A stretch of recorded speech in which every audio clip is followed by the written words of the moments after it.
Well, she has been in Congress for less than a week, and already freshman Congresswoman Alexandria Ocasio-Cortez seems to be stealing some of the spotlight from Chuck Schumer and Nancy Pelosi. She issued her own response last night to President Trump's speech with a call to abolish ICE. Watch.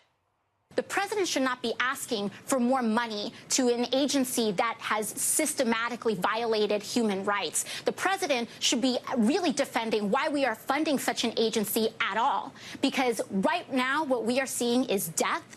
Right now, what we are seeing is the violation of human rights. This is systematic, it is wrong, and it is anti-American.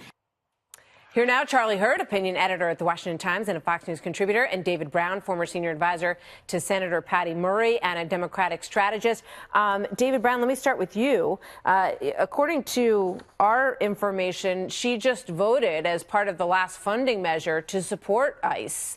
You know, she certainly seems to be against this horrible, inhumane institution, but she supported the payment to ICE.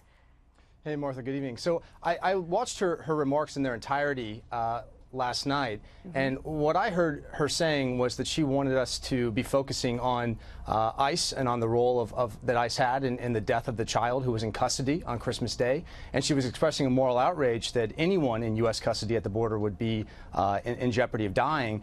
She also said that, and I think this is appropriate for a congresswoman to say, that we should be exercising oversight and holding any federal agency to account. So I'm not sure I would read her comments the way perhaps you have.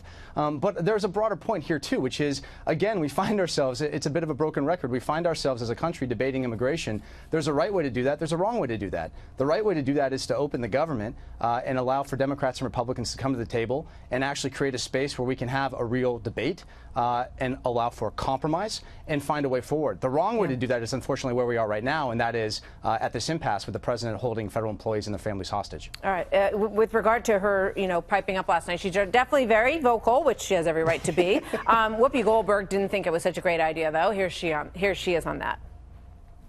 There are a whole bunch of people in the Democratic Party who have been busting their to make sure that women get what they need, people get what they need, children get what they need. So you just got in there, and I know you got lots of good ideas, but I would encourage you to sit still for a minute and learn the job.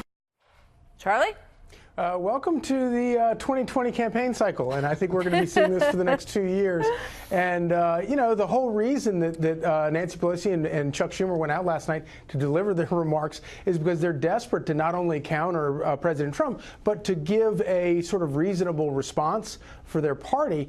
And, of course, that gets completely undermined when you have somebody far more exciting and far more youthful and says quite frankly, crazy things like Alexandria Ocasio-Cortez out there talking about how un-American the ICE agents are. This is like really super fringe stuff that even Democrats don't agree with. But honestly, the biggest problem I think remains that not necessarily Cortez's statements, although all of that about ICE and about sanctuary cities really does undercut any reasonable argument that Democrats might make.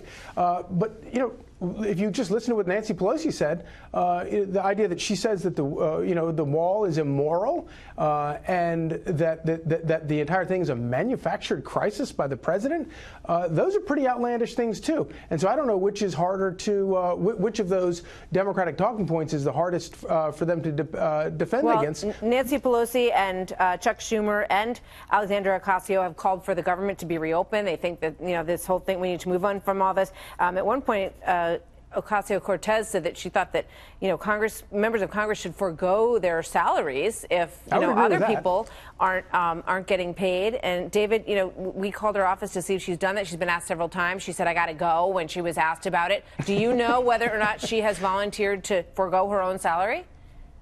I don't, but look, I'm always a fan of holding Congress accountable and actually functioning. I was serving as an aide in 2013.